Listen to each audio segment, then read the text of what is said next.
Welcome to InnerGLOW, the podcast that helps you to ditch anxiety, judgment, stress, and self-doubt, and instead embody ease, confidence, flow, abundance, and self-love.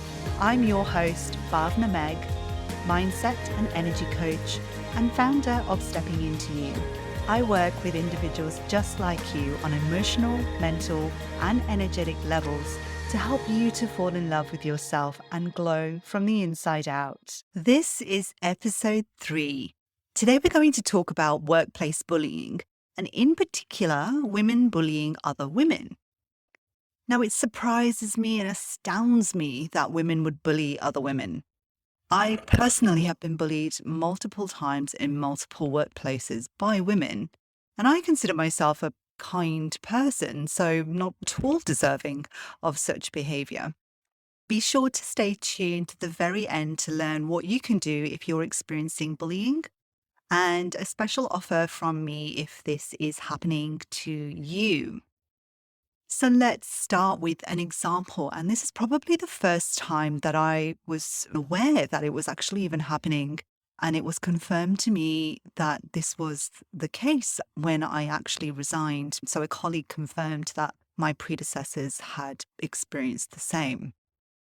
So I was working in an organization, it was an international organization, and in a role where I had stakeholders across Europe.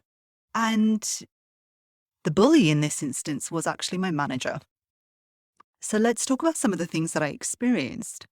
This role in itself, I believed would be a really, really nice opportunity for me to combine some of my experience and expertise in staff employee training and development, and also dabble a little bit into the space of health and wellness, which I was really excited about.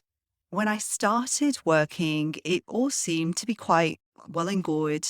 And then I started to notice little things where my boss was correcting things that I'd either sent to her or sent out to our stakeholders that she had confirmed with me or she had asked me to change, and I had changed. Or I had communicated with her that this was something that we couldn't move forward with, and she had insisted that we do. So the communication had gone out.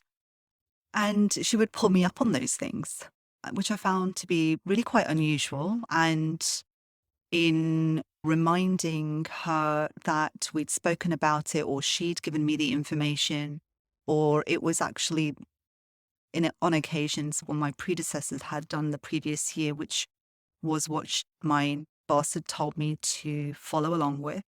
And I found the behavior really quite interesting. Another one of the things that I found interesting with this individual was the use of language and tone.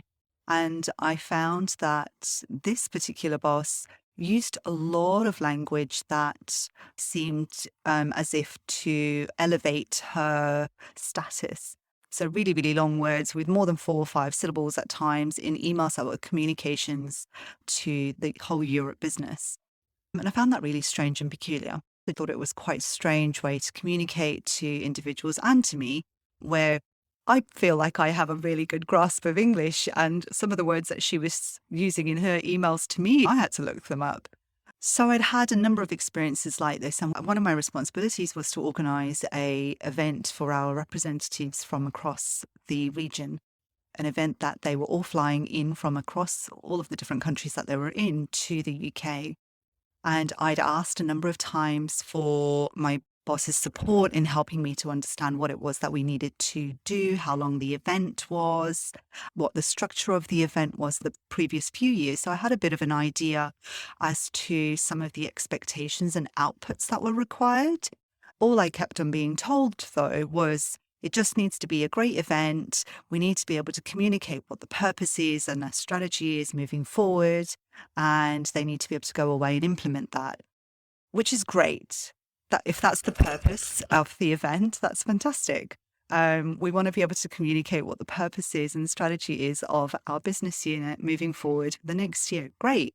We want to celebrate the successes of last year. Great. Where is this information? Wouldn't share it with me. And I was left in a bit of a in a bit of a tears, really, and was continuously going back and forth and round in circles in trying to set up a bit of a structure for this event and then coordinate all of these different representatives from across multiple countries to come to the UK.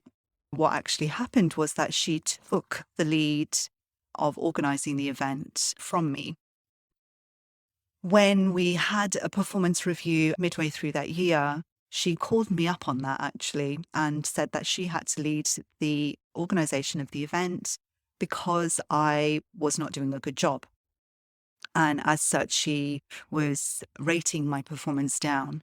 In addition to that, she was rating my performance down on a goal that she'd set me, which had been over overruled is probably not the right word, but the global team and the global leadership team for our department were putting together a strategy document, which was critical to get in order for me to deliver on my particular goal for the year. And I'd communicated with my boss that the global team is doing this strategy document and this communication rollout. And we've agreed this as one of my goals for our region, but we need to get that document before we create our regional plan, because otherwise they won't be aligned. And we'd agreed that that was the case, that that goal was no longer part of my deliverables. But in my performance review, she determined that I had not delivered. And even in discussion of and reminding her that we'd had that talk, it was just shut down. And actually, we agreed in the meeting that my performance score was whatever it was that we agreed.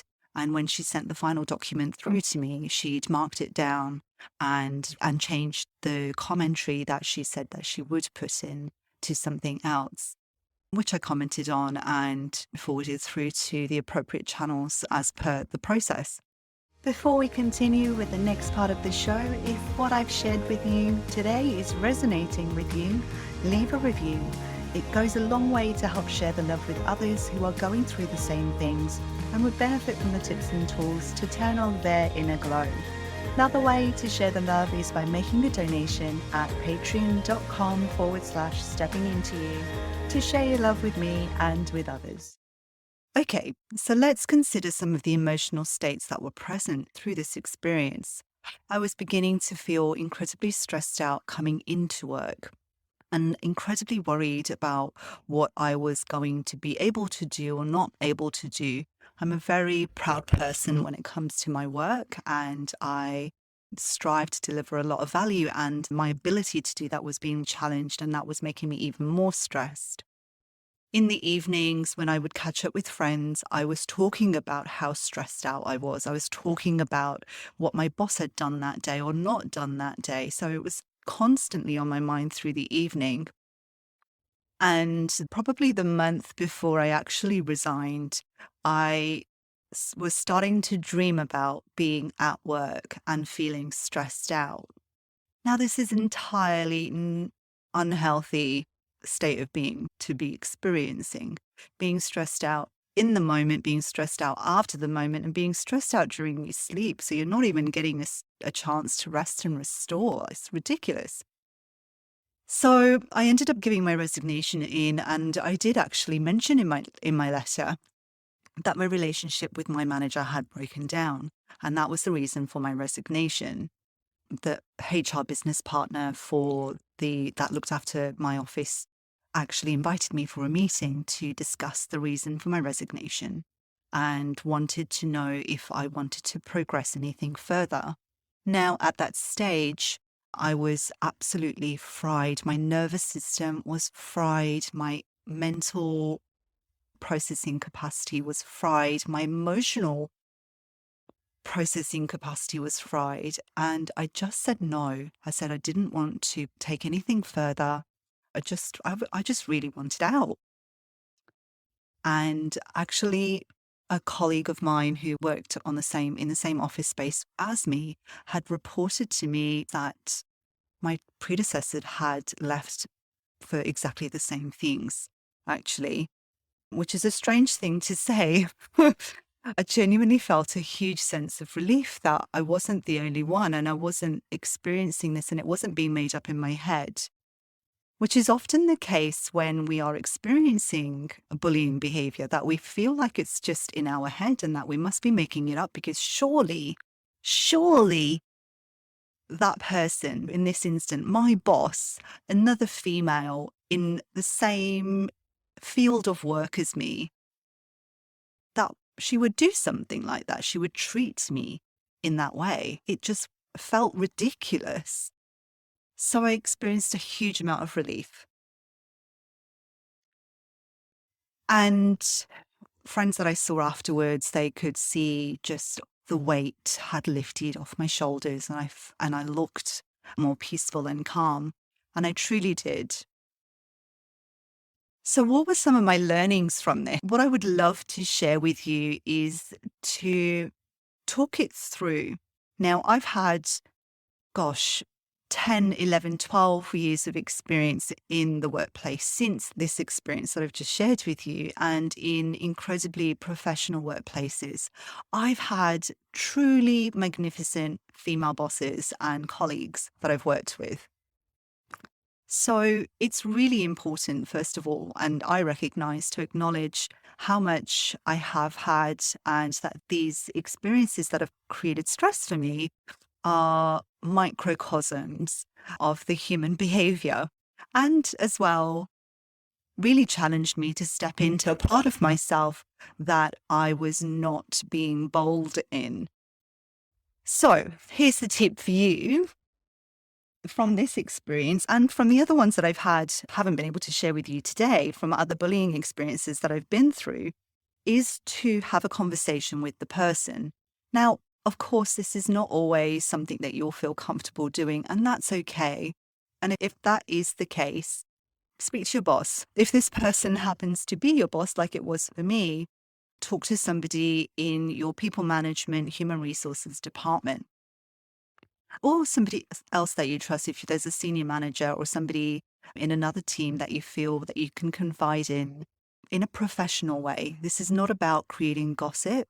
This is about understanding and getting clarity on what you can do to make this relationship have more ease, and also to report that behavior as being unacceptable. It's unacceptable in the workplace, just as it is unacceptable in the rest of life. So it's really important to talk to somebody that you can, who can guide you in what the processes are for reporting that behavior, and perhaps even support you in having an effective conversation, maybe a mediated conversation with that individual.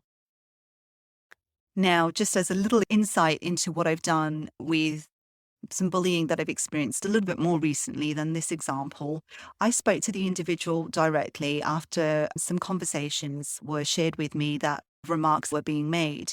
And I just invited that person for a quick chat, and I felt incredibly comfortable doing this. And that's as a result of the work and growth that I've gone through over the years. Talk to them directly, and I spoke to, in this more recent instance, to my boss as well, to explain the behavior that was being elicited, the remarks that were being made, and how I was being communicated to, and that not being in alignment with the organizational values. As such, an acceptable behavior, and does require intervention to ensure that there's some improvements made.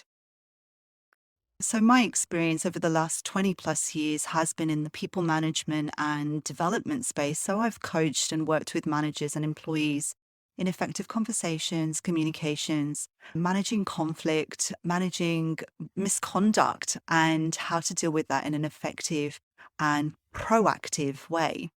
So my offer to you is, if you'd like some support, be it confidential, if you're happy to just drop a note in the comments, please do, and I will respond to you in the best way that I possibly can to help you to find some resolve for the experience that you're having, because it's not something that anybody should ever experience. Okay, that's all for today. Be sure to tune in next week for episode 4, where we'll be talking about being a money worrywart, and what you can do to create more flow and attraction of money into your world. Thanks for joining me today, and be sure to subscribe at steppingintoyou.com/innerglow so you don't miss any glowing possibilities. And if you'd love to support InnerGLOW, you can make a donation at patreon.com/innerglow. Sending you love, hugs, and magic.